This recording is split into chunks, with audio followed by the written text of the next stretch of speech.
বাজারে বেড়ে যাওয়া সোনালী মুরগির দাম কিছুটা কমে ৩৯০ থেকে ৪০০ টাকায় বিক্রি হচ্ছে। তবে ডিমের দাম ডজনে বেড়েছে ১০ টাকা।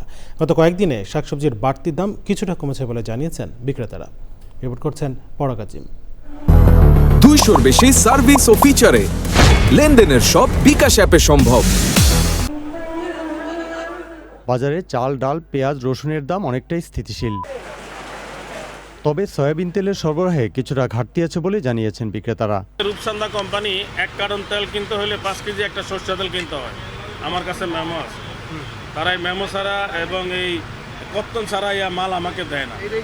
এবং গায়ে রেট হলো ৫৫ টাকা, তারা আমার দাম নিতে আছে ৯৪৫ টাকা। অন্য অন্যগুলা এরকম অ্যাভেলেবেল পাইতেছি না। সোনালী মুরগির দাম ঈদ উল ফিতরের পর হঠাৎ করেই কেজি প্রতি ১০০ টাকা বেড়ে যায়। বর্তমানে দাম কিছুটা কমলেও এখনও আগের অবস্থায় যায়নি।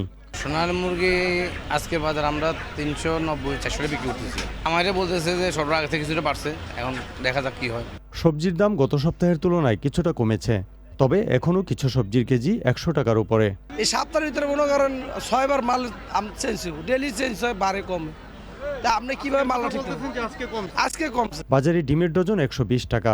গত সপ্তাহের তুলনায় দাম বেড়েছে ১০ টাকা। পরাগ আজিম, চ্যানেল আই, ঢাকা।